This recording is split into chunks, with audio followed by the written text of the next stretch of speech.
The Chicago Bulls and Josh Giddey were not able to come to terms with the contract extension for Josh Giddey, hence saying them, hey, my man's is now going to bet on himself. We're going to talk about the ins and outs about that. And then we're also going to talk about Montes Buzelis signing a shoe deal. Shout outs to the young fella.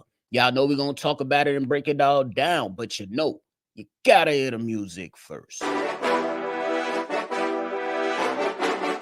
Cognac.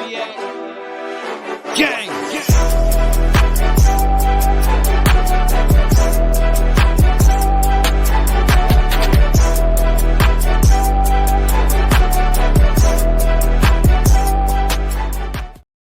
Shy Bulls podcast with the Cognac Boys. I'm Cognac Boy Bobby, and I'm holding it down on today's daily episode. If you're tuned in with me today, make sure you hit the like button, subscribe to the channel, and hit that notification bell as well. Now, we know yesterday was the deadline for those rookies around the NBA to go ahead and get a deal done with their respective teams, or otherwise, if they did not get a deal done with their respective teams, those said players will be restricted free agents by the end of the season. So these guys are pretty much betting on themselves. And what my guy Josh Giddey just did, he betted on himself. We don't know we know that him and the Chicago Bulls did talk. We don't know what the annual average was going to be given to Josh Giddey. But obviously, after reports of hearing that he wanted around $30 million, and seeing guys like Jalen Suggs goes out there and get the $30 million, you see guys like Trey Murphy get close to that and whatnot,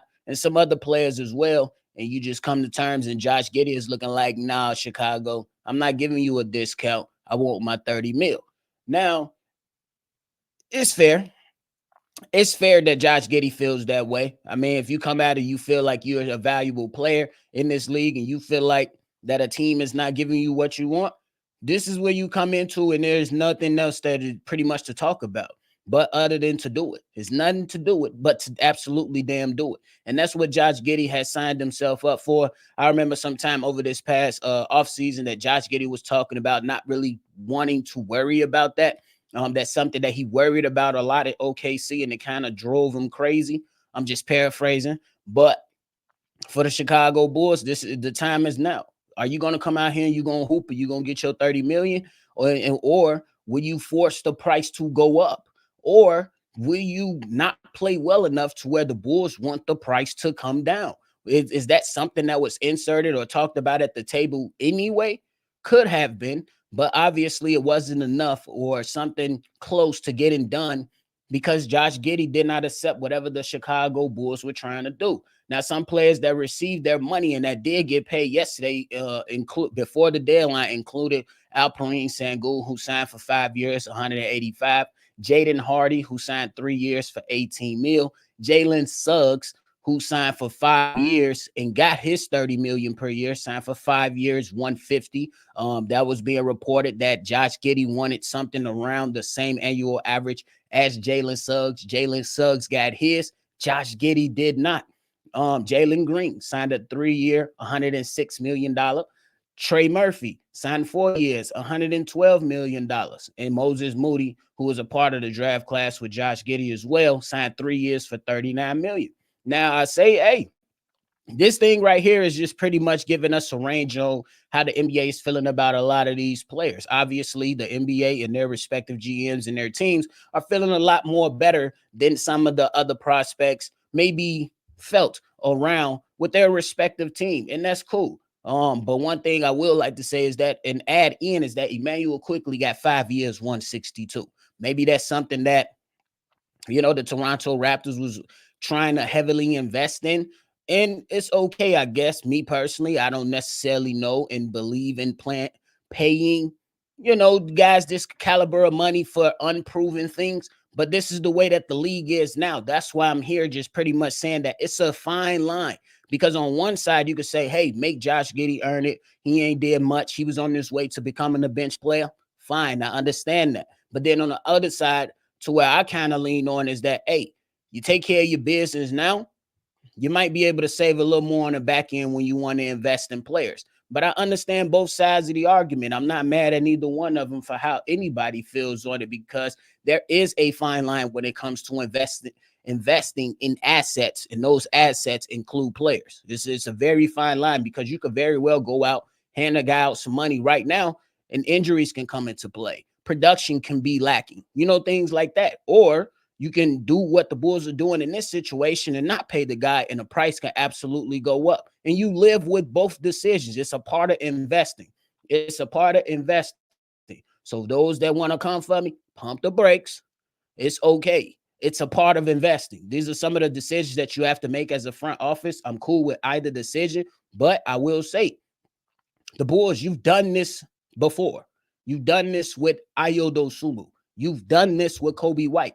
You've done this with Patrick Williams. Now, in all three of those situations, they worked out in the Chicago Bulls' favor. So my question to you all is, how long will the favor run? Because you waited out this whole thing with Ayo Dosunmu and you end up getting them for $7 million. You already return on investment on that one. You did this to Kobe White, and he's averaging $12 million per year.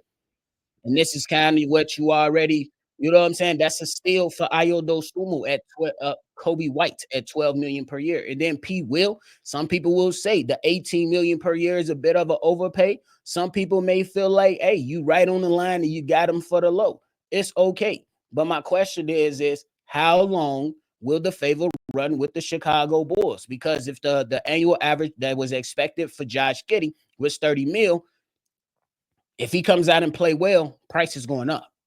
Now, it could work out in the Bulls' favor to where if he doesn't play well, price can go down. Maybe you get him somewhere closer to that 22 million. You know what I'm saying? Maybe you get the save a little bit more, you know what I'm saying, when it comes to Josh Giddey. And that's why it's going to be all up on him. It's going to be dependent and placed right at his feet. Because of the preseason, when we watched Josh Giddey, there was a lot to be, you know what I'm saying? He wasn't terrible. We've seen some glimpses of what he can bring to the Chicago Bulls. But I will add that it is a small sample size. So when the Bulls look at that and look at some of the things for the past, you understand that.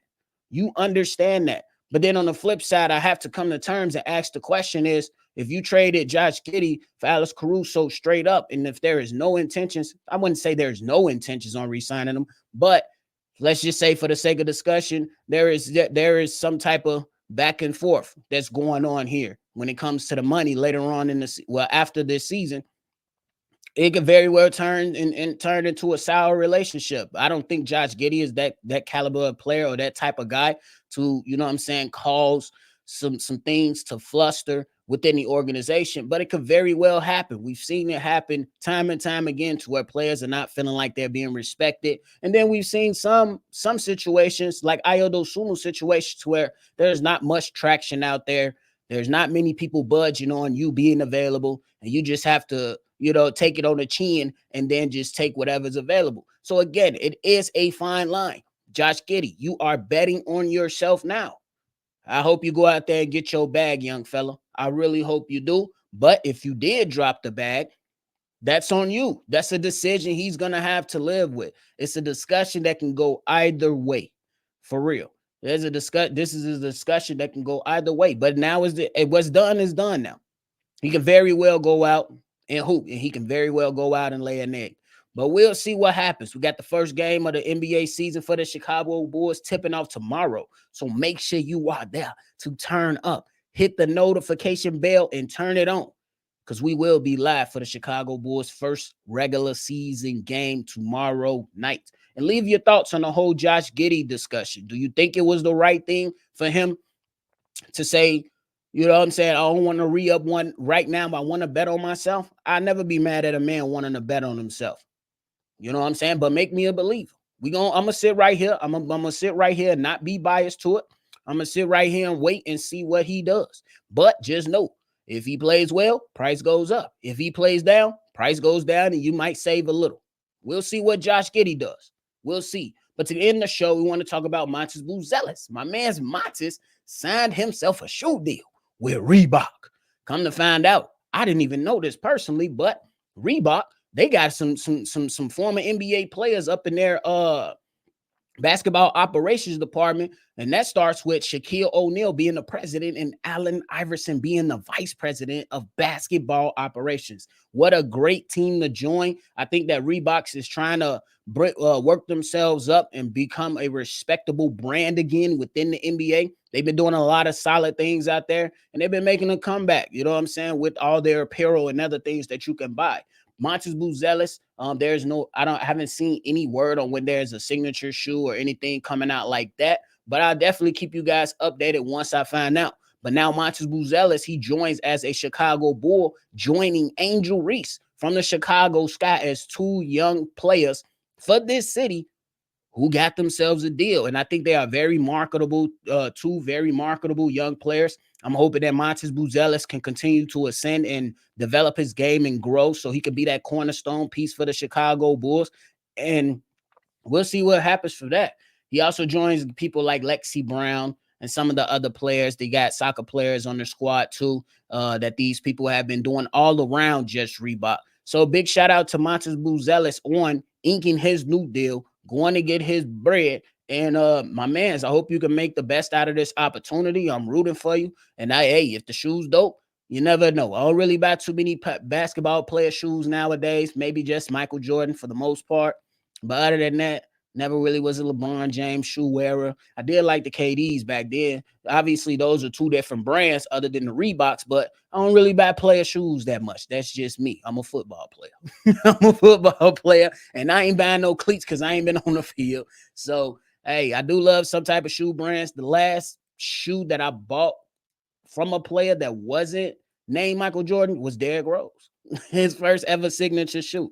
This was the last time I really bought another player's shoe. Um, James Harden had a nice shoe when he first came out. Then it got a little ugly for me. But nonetheless, shout out to Montes Buzelis on getting his new shoe. And I can't wait to see what it looks like. I can't wait to see what the color scheme looks like. I hope it embraces him and be a good display of his personality, because that young fella has a mindset that I believe is going to propel him to different heights than what a lot of people expect him to do. And it's going to be really, really fun seeing Montes Buzelis grow within the Chicago Bulls. And I hope they do right by him. And I hope he does right by himself as well. But that is it for me, ladies and gentlemen. Let me know how y'all feeling about all things that we discussed today. Make sure you tap in.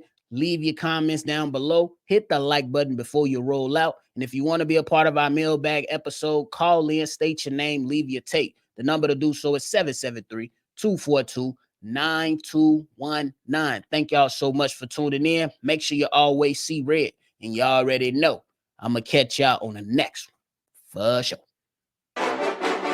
Cognac. Gang.